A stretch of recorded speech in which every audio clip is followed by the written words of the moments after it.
And Prime Minister Narendra Modi, he is embarking on a three-nation tour from November 16th to November 21st. He will be visiting Brazil for the G20 Summit and in order to strengthen bilateral ties with Nigeria and Guyana.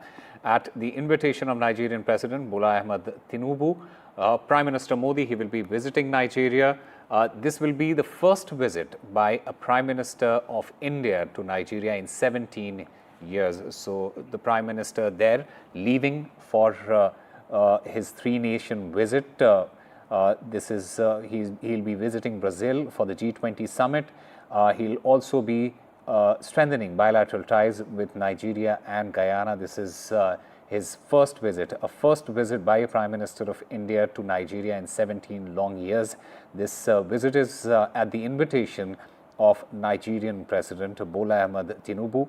Prime Minister Modi, he will be visiting Nigeria from 16 to 17 November 2024. So you can see on your screens Prime Minister Modi embarking on the three-nation tour.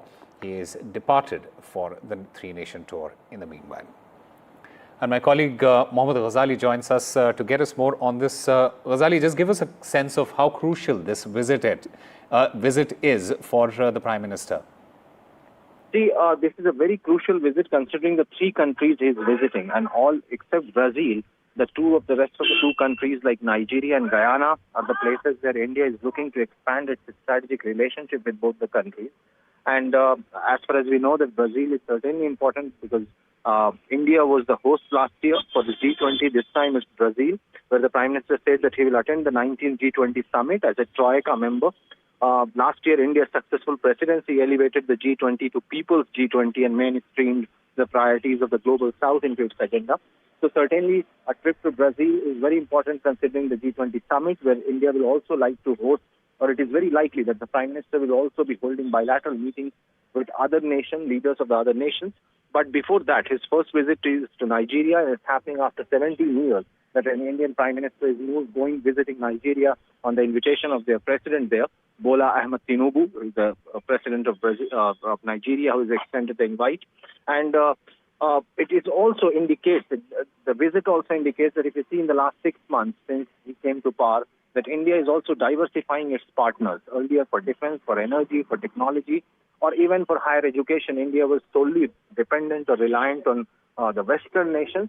But in this particular term, we have seen that how India is also magnifying its outreach, not just in the immediate neighborhood, but even to those countries where for a very long time there was no Indian representative as a head of a state who had visited there. So be it like Brunei, we saw a couple of months ago when Prime Minister visited Brunei. And then there is also, India is also focusing on public diplomacy. The public diplomacy in the sense that how Indian diaspora is very active in certain nations, and Nigeria happens to be one. Right, absolutely. In fact, talking about the Global South Summit also, how do you think the Prime Minister's visit in the voice of the Global South Summit there influence India's stance on global issues during the G20 Summit there? India has been very vocal, Osama, when it comes to particularly on these two conflicts which is ongoing for the last 3 years when it comes to the Ukraine-Russia war and also the situation in West Asia. Time and again, Indian Prime Minister, the External Affairs Minister have been voicing their concern that how these two conflicts, the ongoing conflicts have hampered or has the potential to disturb an entire region. West Asia is already on the boil.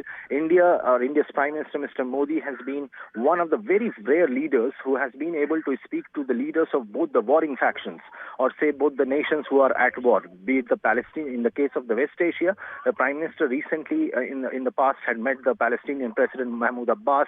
Time and again he has been talking to Benjamin Netanyahu, the Prime Minister of Israel. And when it comes to Russia and Ukraine, it has been very evident that how India's stand on the conflict, what it has been. Prime Minister time and again said that this is not the time of war or era of war, and solutions cannot be found on battlefield. And that has resonated by both the leaders in both cases, be it the West Asia war or be it the Russia-Ukraine war. So this time also, it is expected that on similar lines, Prime Minister Modi, when he visits or attends the G20 Summit, this will be India's stand, which will be vocally sounded there. And we'll have to see that there has been, in the United States, we know that how elections have brought a new leader, Donald Trump, though he has not assumed office till till now, but all eyes will be on India's bold stand when it comes to conflict and how India has been facing criticism by the West for harboring relations with Russia. So all these issues will yet again come up in these global visits. All right, Mohammad Ghazali, thank you very much for getting us all the latest in that visit of the Prime Minister.